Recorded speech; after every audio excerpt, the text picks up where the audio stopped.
Наступательная операция в Карпатах, дорогие товарищи, была сопряжена с огромными трудностями.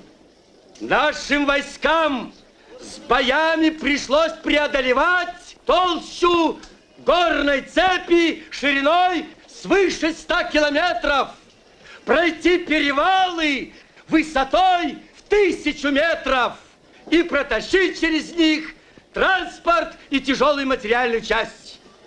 Гитлеровцы, конечно, считали, что оборона в горах будет недоступна Красной армии.